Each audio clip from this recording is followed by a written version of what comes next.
So what is permaculture?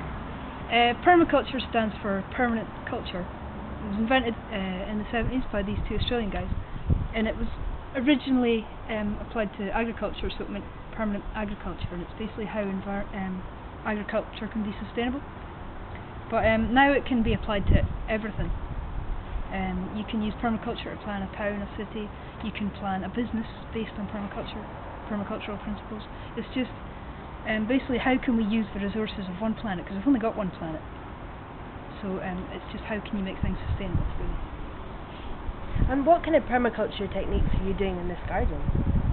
Okay, well, the first principle of permaculture, and it's actually the most important one as well, is observation. So when you first have a site like this, what you need to do is take a look at it and observe the way where the sun comes from, where the frost pockets are, and you need to plan things, because permaculture is a design system. It's mainly about planning for maximum yield. Well, it's more about multiple yields rather than maximum yields.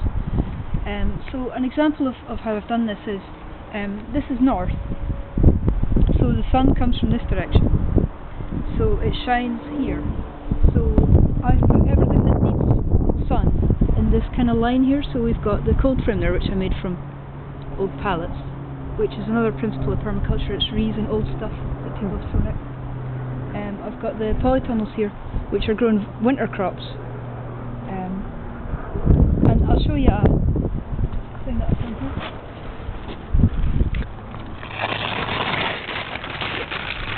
Okay, this is the observation principle.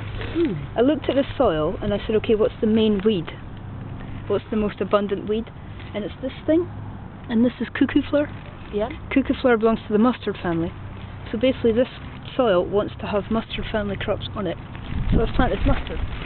And rocket, which is not the same exact family, but it's the kind of same sort of thing. Yeah. Like this, the cuckoo flower, it's actually edible, and it tastes like rocket. That's brilliant. So it's basically just observing the land and saying, okay, this is what the land wants to have on it. So, because one of the things about permaculture is you're trying to work with nature, not against it. Yeah. So you think about having a wheat field, that's really, really working against nature, because the land does not want to have a monoculture of wheat on it. It wants to have shrubs and things, and eventual woodland is climax vegetation. So if you had like a field of land and you wanted to make a permacultural system on it, maybe the best thing would be to have a forest garden. So you have woodland, and you could have the trees producing apples and things that you can eat, and then you have your shrub layer, which could be hazel trees and things, which also produce nuts which you can eat. And you have your herbaceous layer underneath, which would be shade tolerant plants which you can eat, like maybe ground elder or something like that. So you're just utilising all the different layers in the yeah, and you're trying to maximise use of space, and it's more about getting multiple yield rather than maximum yield.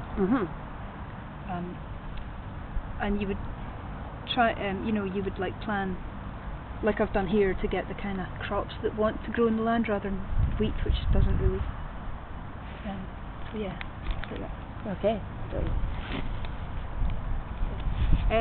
So I can show you other things that I've done in this garden. Yeah, brilliant.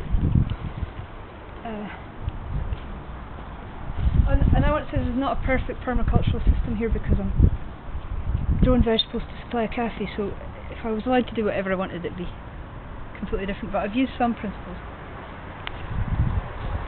Here, this is the shade side of the garden.